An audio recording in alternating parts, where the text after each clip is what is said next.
If my ideas aren't strong enough, they won't be able to carry big thoughts. That is for sure. Small ideas are well able to carry the small thoughts, but only the great ideas are able to carry the great thoughts. If a small idea was expected to carry a great thought, it would fail. Likewise, a great idea, a small thought. This, however, has never stopped some of my ideas from at least having a go at carrying that which they are both unable to and not meant to carry. Of the two, the small ideas trying to carry great thoughts tend to give my mind the most discomfort.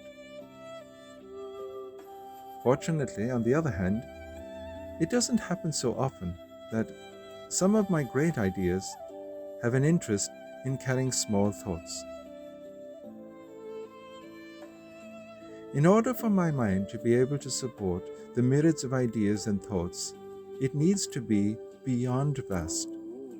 For ideas and thoughts are of so many sizes and shapes, many being humongous, and move about like mighty galaxies, even clusters of mighty galaxies, while others are of various sizes and shapes, and move about like stars, planets, and even specks of dust.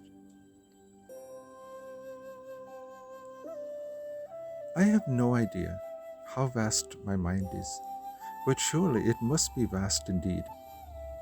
For whenever I gaze into the long lengths of its distances, I see endless upon endless of galactic ideas, floating about and carrying the mightiest of thoughts. And the same thing happens whenever I gaze into the long lengths of its very near distances. For therein too do I see endless upon endless of nanoscopic ideas, floating about and carrying the tiniest ever of thoughts. My ideas are fun-loving things, in that there is not one of them that hasn't a character unique unto itself. I have never come across two ideas that are exactly the same. That is what makes them so very interesting. There are times, though, when some of them, especially the smaller ones, will delight in grumbling a little among themselves about the sizes of greater ideas.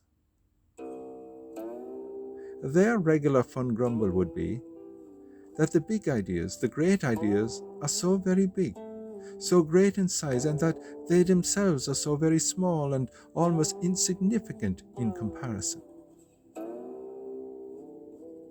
But when they have fully enjoyed playing out such fun, they realize there is no difference whatsoever when it comes to the uniqueness of each and every idea, be they small or great.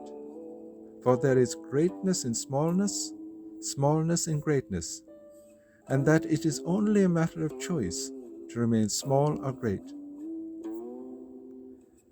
It always amazes me how my ideas come into existence, namely as small or as great.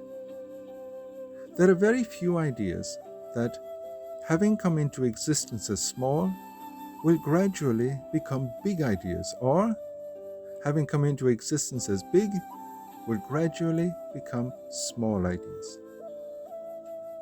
There is nothing set when it comes to the sizes of my ideas, for it is my mind's prerogative to form and transform them at will.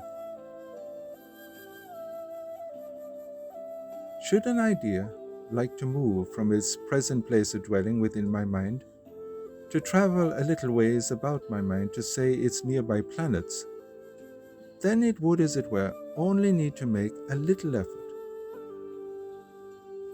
Should it, however, like to move from its present place of dwelling, to travel further afield about my mind, to say about the outermost reaches of its nearest galaxy, then it would need to make a lot more effort.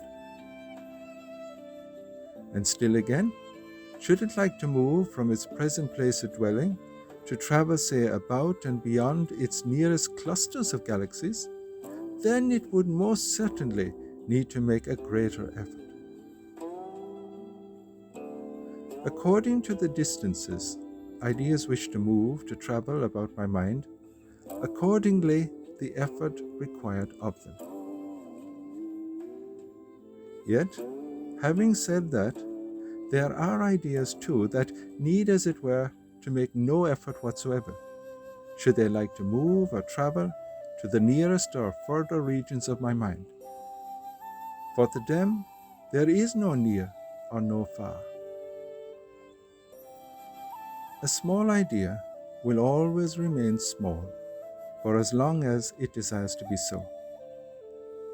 On the other hand, there is nothing preventing it from becoming a big idea, should it ever wish to, it being very much up to itself what it wants to do with itself. The same would be true in that a big idea will always remain big for as long as it desires to be so. On the other hand, there is nothing preventing it from becoming a small idea, should it ever wish to, it being very much up to itself what it wants to do with itself.